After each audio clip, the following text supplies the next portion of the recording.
మరణాతండి బాగున్నారండి. మహాపరిశుద్ధుడు సర్వశక్తివంతుడు ప్రభువారు నిరంతరము మనలను తన ఆశీర్వాదంతో నింపుతూ కనుపాప వలె కాచి కాపాడుతూ ఉన్నారు కనుక మనం నేడు క్షేమంగా సజీవులుగా ఉన్నాం కదండి. ప్రియ స్నేహితులారా, సర్వలోకనాథుని వాక్యము మన అంతరంగంలోనికి వెళ్ళి మనల్ని శుద్ధి చేస్తూ మనల్ని పవిత్రపరుస్తూ తన కృప మన యందు నిలిచి ఉండినట్లుగా నిరంతరము దేవుని యొక్క దయ కాపుదల మనకు తోడుగా ఉన్నవి కదండి. కనుక దేవుని వాక్యాన్ని ధ్యానం చేస్తూ ఉంటే మరింత అభివృద్ధి మనం చెందగలుగుతాం. ప్రియ స్నేహితులారా, కీర్తన గ్రంథము 9వ అధ్యాయం 10వ వచనమును మనం చూసినట్లయితే, యెహోవా నిన్ను ఆశ్రయించు వారిని నీవు విడిచిపెట్టువాడవు కావు అని చక్కని మాట ఇక్కడ సర్వోన్నతుడు దేవుడు దావీదు మహారాజు గారి ద్వారా సెలవిస్తూ ఉన్నారు. యెహోవా అనగా ఇక్కడ సృష్టికర్త అని మనకు తెలిసిందే. ఆయన్ను ఆశ్రయించు వారిని మరి ఆయన ఏమాత్రం కూడా విడిచిపెట్టేవారు కారు అని చెప్పి ఈ లేఖనం మనకెంతో చక్కగా తెలియపరుస్తున్నది. ప్రియ స్నేహితులారా, ఆయనను మనము ఆశ్రయించినట్లయితే ఆయన మనకు ఆశ్రయ దుర్గముగా ఉంటారు. శత్రువుల నుంచి విడిపిస్తారు, అలాగే పాప బంధకాల నుంచి విడిపిస్తారు, శాపాల నుంచి విడిపిస్తారు, దుస్థితి నుంచి విడిపిస్తారు, అప్పుల అవస్థల నుంచి విడిపిస్తారు. ఆయన ఎవరొకరి ద్వారా ఏదో ఒక రీతిగా తన సహాయాన్ని మనకు అందజేస్తూ ఉంటారు. ప్రియులారా, అట్టి సహాయకుడైనటువంటి తండ్రి మన పక్షముగా ఉన్నారు. ఆయన్ను మనం ఆశ్రయించాం గనుక ఆయన ఏ మేలు చేయకుండా ఉండరు. ప్రియులారా, గనుక ఆయన మనకు అనుగ్రహించేటటువంటి మేలు మనం పొందుట కొరకు మనం ఆయన్ని ఆశ్రయించిన వారుగా ఉండవలసిన వారమైనాము. ప్రియులారా, దేవుని మహాకృపను బట్టి దావీదు ఒక గొర్రెల కాపరి అని మనము లేఖనాల్లో చూసాం కదా గత కాలంలో.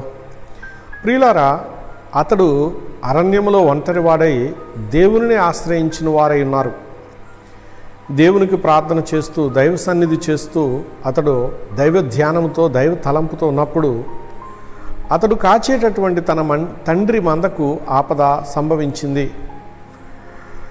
దేనివలన అనగా, ఒక పర్యాయము సింహం వలన, మరొక పర్యాయము ఎలుగుబంటి వలన ఆపద సంభవించినప్పుడు అతడు సర్వోన్నతుడు తండ్రిని ఆశ్రయించిన వాడై ఉన్నాడు కనుక వెంటనే దేవుని ఆత్మ అతని యొద్దకు వచ్చి అతన్ని మేల్కొల్పి అతనికి గొప్ప శక్తిని ప్రసాదించగా అతడు వేగంగా వెళ్ళి ఆ సింహాన్ని పట్టుకున్నాడు.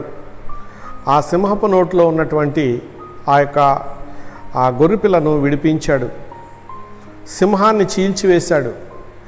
ఈ శక్తి సర్వోన్నతుడు దేవుడు ఆ సందర్భంలో ఆయనకు ప్రసాదించినట్లుగా కనబడుతుంది. ప్రియులారా, రెండవ పర్యాయం ఎలుగుబంటు అదే విధముగా వచ్చి ఆ మందలోని ఒక మేకపిల్లను ఎత్తుకుని వెళుచుండగా దావీదు అట్లే దానితో కూడా పోరాడి జయించారు. అతడు పోరాడవలసినటువంటి వయస్సు కాదు అతనిదే, బాల్యములోనే అతడు దైవ శక్తిని కలిగి ఉన్నాడు. దైవ ఆసక్తిని కలిగి ఉండడం వలన దైవ శక్తి ఆయనకు వచ్చింది. ప్రియులారా, ఈ కడవరి కాలంలో దైవాశక్తి గలవారికి దేవుడు తోడుగా ఉంటారు. దైవాశక్తి గలవారు మనవి చేస్తే, ఎవరి కొరకు మనవి చేస్తే వారినే దేవుడు రక్షిస్తారు.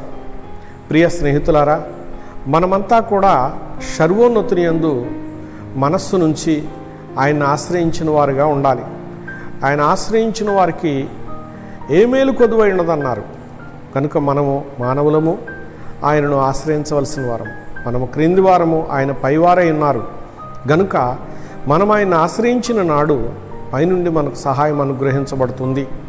ప్రియ స్నేహితులారా, ఆయన పోలికలో ఉన్న మనలను ఆయన నిరంతరము మరి ఉన్నతమైనటువంటి దీవెనలతో నింపుట కొరకు ఎన్నో ప్రయత్నాలు చేస్తున్నారు. నీవు అందుకోగలుగుతున్నావా? ప్రియ స్నేహితుడా, ఆయన యందు నీవు మనస్సు నుంచు, ఆయన్ని ఆశ్రయించు. ఆయనే నీ కొరకు పనిగట్టుకుని తన మహిమ కలిగిన క్రియలు మన ఎడల జరిగిస్తారు.